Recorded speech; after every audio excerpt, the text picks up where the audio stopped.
Daang-daang mga Pilipino ang nakiisa sa ginawang marching rally sa Shibuya, Japan noong linggo bilang suporta kay dating Pangulong Rodrigo Duterte. Si Ivy Astilio magbabalita. Matagumpay na isinagawa ng daang-daang overseas Filipino workers dito sa Shibuya, Japan ang kanilang panawagan na I am not a Filipino for nothing. I stand with PRRD marching rally bilang pagpapakita ng kanilang suporta sa dating Pangulo ng Pilipinas sa gitna ng kanyang di makatarungan at iligal na pag-aresto noong Marso 11.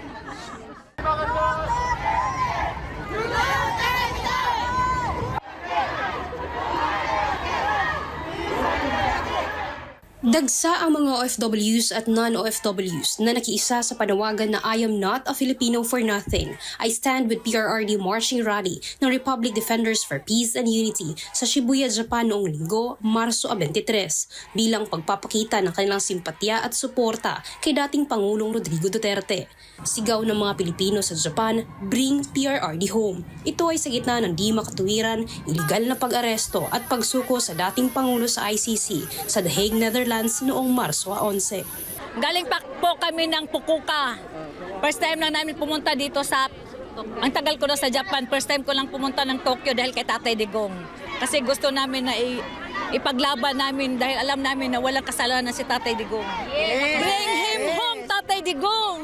Gusto ko lang po ipaabot sa gobyerno natin yung sobrang pang-aabuso na sa karapatang pantao. Pwede nyo bang iuwi agad si tatay bago siya mag-birthday? Sobra na kayo eh. Hindi na makatao yung ginagawa nyo sa Pilipino. Sobra yung dinadanas namin ngayong paghinagpis. Hindi lang kami, hindi lang dito sa Japan, buong mundo po. Mahiya kayo sa mga Pilipino at mahiya kayo sa buong mundo sa mga ginagawa ninyo sa amin. Kailangan ibalik nila si Tatay Digong, kundi magkamatayan kaming lahat. Kailangan iuwi, bring him back! Una sa lahat, si Tatay Diggs lang ang nagmamalasakit. Wala na tayong gobyerno. Puro na mga bangag ang nasa Pilipinas ngayon. Kaya kailangan babawi tayo. Ipakita natin ang lakas ng Pilipino. Duterte! Duterte! Eto, solid Duterte to, matagal na to, tinago ko pa. Lumalaban pa lang siya ng presidente, until now hawak ko pa rin.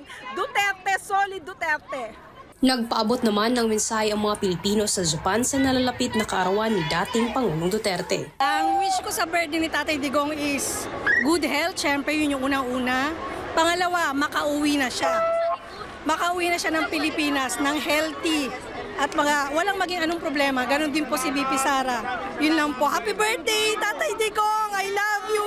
Hindi mo lang alam kung gaano ka namin lahat kamahal. Grabe. Pati anak ko, kilala ka. Kilala ka ng anak ko, pinakilala kita sa kanya. Na ikaw talaga ang the best president. I love you, Tatay. Wish ko lang talaga good health para sa'yo. Happy birthday! Lakas ng loob lang, tatay, tapos ingatan mo yung health mo. Andito kami, paglalaban ka namin talaga.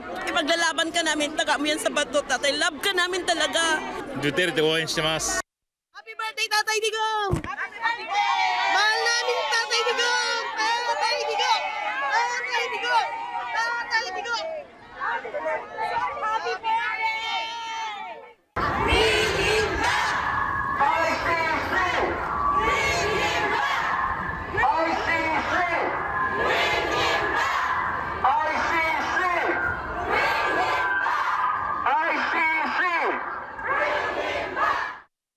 Samantala, ngayong buwan ng Marso ay sunod-sunod naman ang mga isinagawa aktibidad ng overseas Filipino workers dito sa Japan bilang tanda ng kanilang pagmamahal sa bansang Pilipinas at pagiging isang mamayang Pilipino. Para sa Diyos at sa Pilipinas kong mahala, mula dito sa Shibuya, Japan, ako si Ivy Astilio, ang inyong Global Citizen Correspondent, SMNI News.